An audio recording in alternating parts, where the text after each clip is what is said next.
આપણે અત્યારે મોરબીના જેતપરના છાવણીમાં છીએ, જ્યાંથી હવે પાર્ટ 3ની શરૂઆત કરવાની વાત. આપણી સાથે ઉપવાસથી 7 દિવસથી તેઓ ઉપવાસ પર બેઠા છે. શું નામ છે આપનું? અરવિંદભાઈ. અરવિંદભાઈ, શું કહેશો, કેટલું વજન ઉતર્યું 7 દિવસમાં? 3 કિલો વજન ઉતર્યું. 3 કિલો વજન ઉતર્યું? એમને મેં ઉતરી જાય, મોદીએ કાંઈ કર્યું નહોત ને તો. હવે મોદી સાહેબ ક્યાંથી આવે? મોદી સાહેબ આવે નહીં તો કાંઈ નહીં, કરવાનું હોય કરી નાખ્યું ને તો કાંઈ વાંધો ન આવે. બાકી વગર ઉપવાસ એ વજન ઉતાર દેશે એવું લાગે મોદી. ખાલી મને એટલું કહો, આ લોકો તમે લોકો આટલા દિવસ સુધી ઉપવાસ પર બેઠા, બરાબર, અને આજે અડધી રાત્રે તમારે ફરીથી કે પાર્ટ 3 અમે કરીશું. આ લોકોએ કીધું કે અમે ઐતિહાસિક જે છે ઐતિહાસિક અમે આપવાના છીએ, ઐતિહાસિક અમે વળતર આપીશું. આવું બધું કંઈ લાગ્યું તમને ઐતિહાસિક? કાંઈ દેતો નથી મારો દીકરો, ખાલી વાતું કરે છે ભાઈઓ બહેનો, બાકી દેવાનું કાંઈ છે નહીં એની લિસ્ટમાં. ખરેખર દેવું જોઈએ. મોદીને એ નથી ખબર પડતી કે સૂર્ય ઉગ્યા પછી જો અંધારું થાય ને તો સમજી લેવાનું કે એનો સમય પૂરો થવામાં છે. દિવસ ઉગ્યા પછી જો અંધારું થાય જીવનમાં એટલે સમજી લેવાનું કે એનું જીવન પૂરું થવામાં છે. તમને લાગે છે કે અંધારું થવા લાગે? હા, અંધારું થવા લાગ્યું છે. કારણ કે એનો ઘડો હરવેરો ભરાતો જાય. કારણ કે ખેડૂની બુરી હાય ગરીબી કી કબહુ ખાલી ન જાય, મુઆ ઢોર ચામ કે લોહા ભસ્મ હોય. ક્યાં બાત હે, ક્યાં બાત. આજે રાત્રે બહુ મોટી જ્ઞાનની વાતો તમે કરી. અમે ઈચ્છીએ કે મોદી સાહેબ તમારી વાત સાંભળે. સાંભળવું જોઈએ ને મોદી સાહેબ. બિલકુલ. જીવવું હોય તો સાંભળવું, મરી જવું ન સાંભળે. રુદ્ર ત્રિશુલ બ્રહ્મપાસ કાળ દંડ વિષ્ણુ ચક્ર 2 કાળ છે.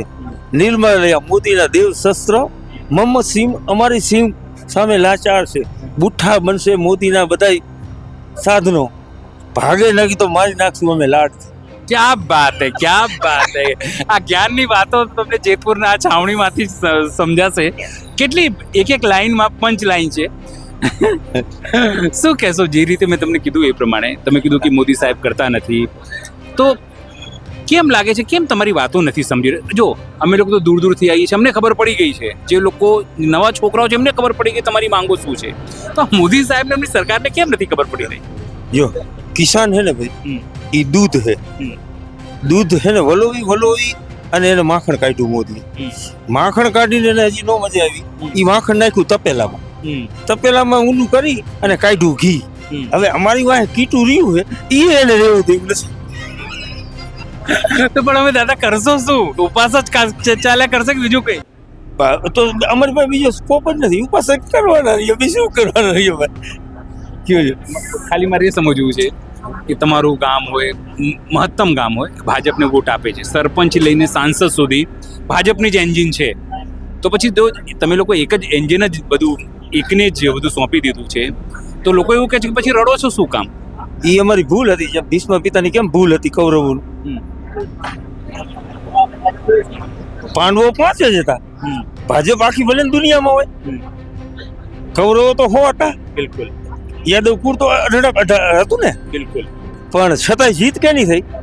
સત્યની. જો એ અસત્યને સાથ દેશે તો મોદી સાહેબને સમજી લો. મેં કીધું એમ દી ઉગ્યા પછી એનું અંધારું ચાલુ થવામાં છે.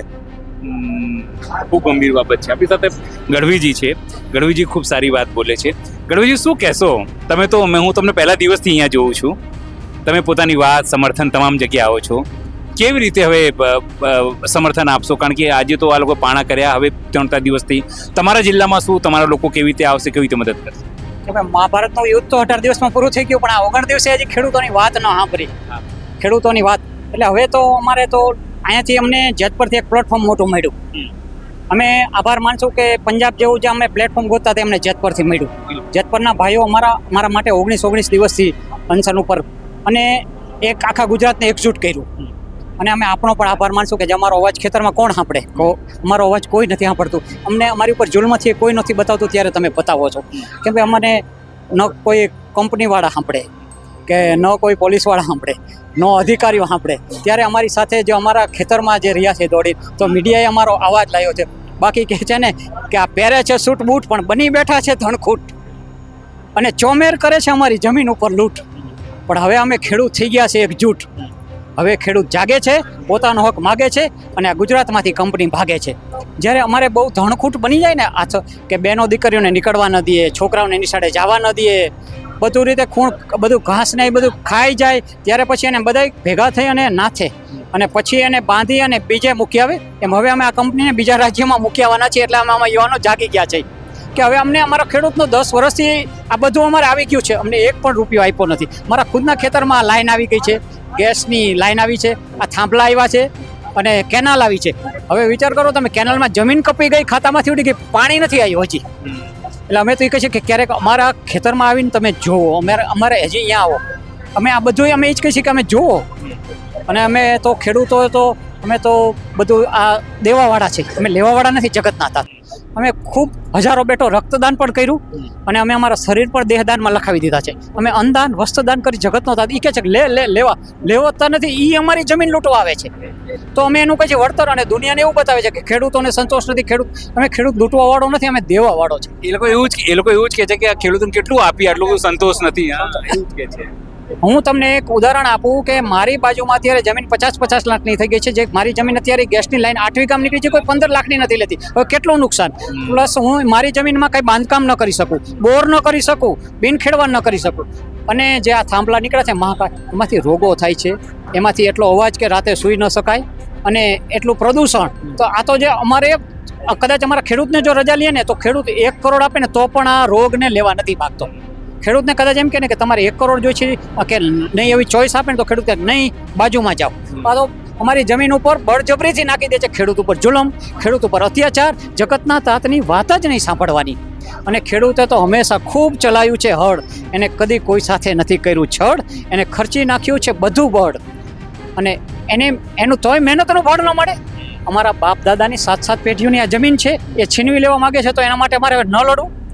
એ બધા એ જ કહે છે કે અમે અત્યારે અમારે વાવણીનો સમય છે, કોઈને ટાઈમ નથી, છતાં અમે રાત દિવસ લડી છીએ. અમારી માતા બહેનો લડે છે, તો અમારી જમીન છીનવાઈ જાય, જે અમારી આજીવિકા છે, તો એના માટે અમારે લડવા ન નીકળવું પડે.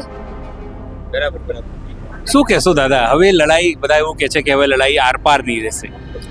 હું તો એમ કહું છું મોદી સાહેબને કે જીવનમાં સફળતા મેળવવી હોય તો ગમતું છોડવું પડે અને ન ગમતું પકડવું પડે.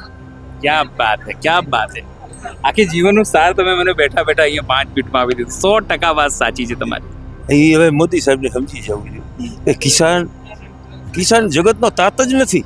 કિસાન પાસે પ્રેમ પણ એટલો. તો પ્રેમની વ્યાખ્યા શું?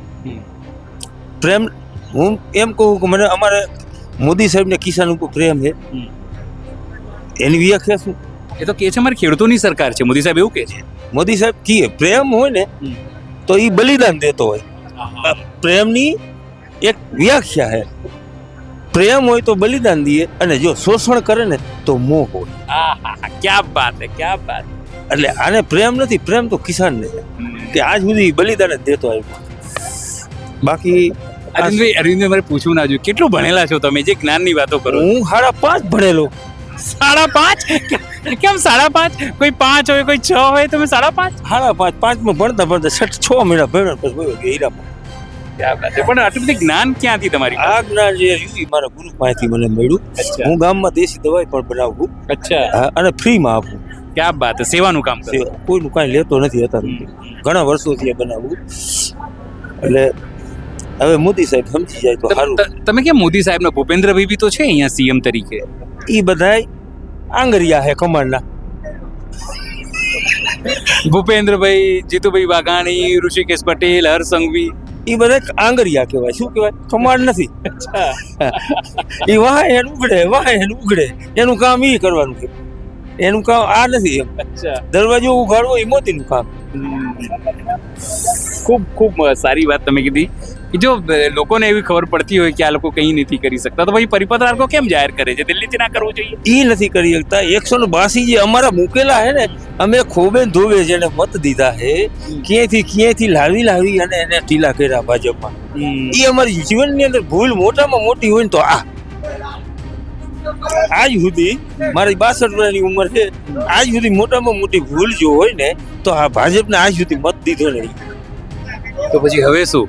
હવે તો આ મોદી સાહેબ રિઝલ્ટ આપે એના પછી અમે જવાબ દઈશું તમને.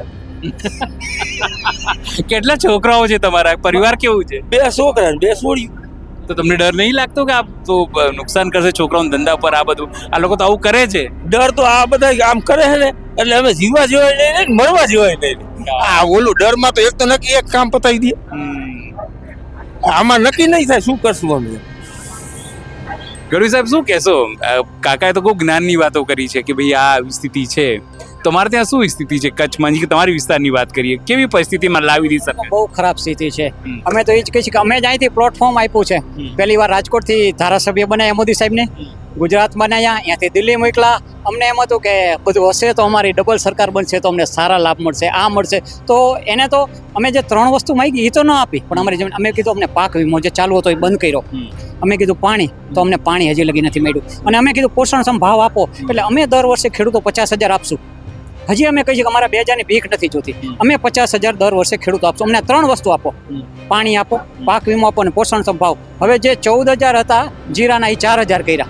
કેવી ઓલી તો એ તો ન આપ્યા 3, પણ હવે અમારી જમીન ઉપર તો હવે તો અમારી જમીન બચાવવા માટે મેદાનમાં આવવું પડ્યું. અમે કીધું કે અમે તમને કેટલું આપ્યું ગુજરાત એ જોવો. ગુજરાત તો સાધુ સંતોની ભૂમિ છે, કાયમ દેવામાં રહે છે. તો ગુજરાતની ભૂમિના ખેડૂતે કાયમ 2 હાથે આપ્યું છે, લૂંટ્યું છે, આપ્યું છે. તો ગુજરાતની ભૂમિ સામે જુઓ, આ સંતોની ભૂમિ છે, અહીંયા માતાઓ બહેનો ઉપર અત્યાચાર થાય તો બહુ અસહ્ય કહેવાય. બહુ માતાઓ સાથે જે થયું એ આખા જગતે જોયું, ખૂબ લોકોને પીડા થઈ. બહુ પીડા. કંઈ અહીં તો એમ કે છે કે ગુજરાતમાં તો માતા બહેનોની આ સંતોની ભૂમિ છે. માતા બહેનો રાતે 12 વાગ્યા લગી ફરે, જેની સામે કોઈ આંખ ઊંચીને અને માતા બહેનો ઉપર અત્યાચાર થાય એ બહુ અસહ્ય છે. અને એ પણ પરસોત્તમ મહિનો જે સંતોનો મહિનો કહેવાય, એમાં જ્યારે માતા બહેનો થાય ત્યારે તો જે પીડા થાય ને એ ખેડૂતને જ ખબર હોય કે આ લાઈ લાગે કાઢજે. તો માતાઓ બહેનો, અને છતાં એ હિંમતથી લડ્યા. એ માતાઓ બહેનોને અમારા હજારો લાખો વંદન છે કે અમને પ્લેટફોર્મ આપ્યું, નકર તો ખરેખર અમારો અવાજ કચડાઈ જાત. પણ હવે શું આગળની રણનીતિ કેવી રીતે? હવે અમે ખેડૂતોને જેત પરથી એક પ્લેટફોર્મ મળ્યું છે અને જાગૃત થયા છે. હવે ગુજરાતનો ખેડૂત જાગ્યો છે. હવે ખેડૂતને ખબર છે કે હવે ન જાગ્યા ને તો ગયું. કે ખેડૂતને હવે ખબર છે કે આટલાથી લૂંટાય, 10 વર્ષથી ખેડૂત લૂંટાય છે. એને ભાવ નથી મળતો, એને પાક વીમો નથી મળતો, એને પાણી નથી મળતું, અને એની જમીન પણ હવે છીનવાઈ જાય છે. જે માં છે, જે ખેડૂતની માં છે, અન્નદાતા છે, જીવાદોરી છે, અને ખેડૂત હવે આ પીઢ ખેડૂત છે એ કંઈક કરી શકે એમ. અને હવે એની આગળ જમીન 10-20 વીઘા છે. હવે કહે છે કે આ વહી જશે તો અમે શું કરશું? એટલે ખેડૂતને હવે બધું મૂકી અને મેદાનમાં આવવું પડ્યું છે. ખેડૂત ટ્રેક્ટર લઈને ગાંધીનગર જાય છે, ખેડૂતો રેલી કરે છે, ખેડૂત પોતાની માને બચાવવા માટે આમ બધે. અને સરકારને કહે છે કે હવે સાનમાં સમજી જાઓ, નકર હવે તમે સાનમાં નહીં છો તો અમે તમને ભાનમાં લાવી દેશું. જેતપરના ખેડૂતોએ હવે પાર્ટ 3ની શરૂઆત કરી છે. એટલે કે આંદોલનનો જે 3જો ચરણ છે એની શરૂઆત થશે, જેમાં તેઓ હવે તમામ જિલ્લામાંથી, ગામડાઓમાંથી પ્રતિનિધિઓને બોલાવશે અને ચર્ચા થશે કે કઈ રીતે આગળ વધાય. ત્યારે જે ખેડૂતો આ છાવણીમાં છે તેઓ સરકાર ઉપર ફિટકાર વરસાવી રહ્યા છે. કેટલાક લોકો તો માની રહ્યા છે કે આ સરકારને છેલ્લા 30 વર્ષથી, એટલે કે ભારતીય જનતા પાર્ટીને તેઓ 30 વર્ષથી જે વોટ આપ્યો છે તે તેમની ભૂલ હતી. જે લોકો માને છે તેને આપ શું વિચારો છો? જરૂરથી મારા કોમેન્ટ બોક્સમાં કોમેન્ટ કરજો. એ સિવાય અમારી યુટ્યુબ ચેનલ લાઈક કરો, સબસ્ક્રાઈબ કરો, બેલ આઇકન દબાવો. સાથે અમારા નવા ઇન્સ્ટા પેજ અને નવા ફેસબુક પેજને પણ ફોલો કરો. અત્યાર માટે બસ આટલું જ.